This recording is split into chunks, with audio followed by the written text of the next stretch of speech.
time, though, when Peter Navarro did circulate those memos, you were still downplaying the threat of coronavirus in the U.S. You were saying things like, "I think it's a problem that's going to go away within a couple of days." It will go away. You said within a couple of days the cases will be down to 0. Well, the cases really didn't build up for a while, but you have to understand, I'm a cheerleader for this country.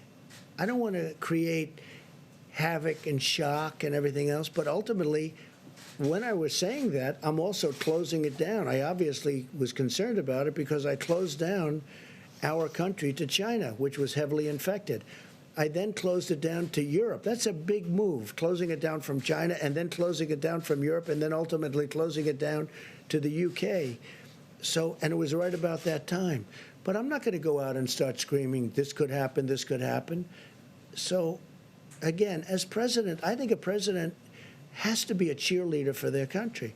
But at the same time I'm cheerleading, I'm also closing down a very highly infected place, specifically the location, as you know, in China that had the problems.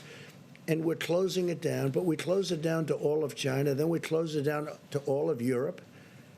Those were big moves, and it was right about that time. Sorry, sir, just a quick follow-up, Mr. President. Did you just learn about this today? Say? You learned about the memo today? I read about it maybe a day ago, 2 days ago. Do you feel like someone among your staff or Peter Navarro himself should have told you about the memo earlier? No, it was a recommendation. It was a feeling that he had.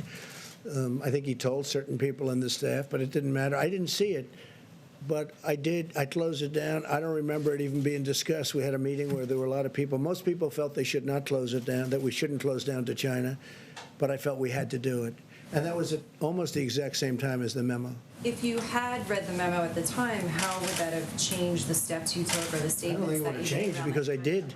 I basically did what the memo said, and the memo was, the memo was pretty good memo from the standpoint that he took, I guess. I didn't see it yet. He was saying that the U.S. warning that the U.S. could lose trillions of dollars and millions of lives. Well, you're not going to lose millions of lives, but you'll lose plenty of money. But I couldn't have done it any better because it was about the same time, and I closed it down to China. And just lastly, so you maintain confidence in him, in Peter Navarro? Of course I maintain confidence. He wrote a memo, and he was right. And I haven't seen the memo. I'll see it later on after this. But it didn't matter whether I saw it or not because I acted on my own. I guess I had the same instincts as Peter. Peter's a smart guy, and he's a good guy, and he's done a wonderful job.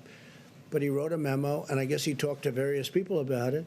But ultimately, I did what the memo, more or less what the memo said just about the time the memo came out. I closed it down. I took a lot of heat. The World Health Organization was very much against. They didn't like it. They actually put out statements about it. In all fairness to Joe Biden, he called me xenophobic.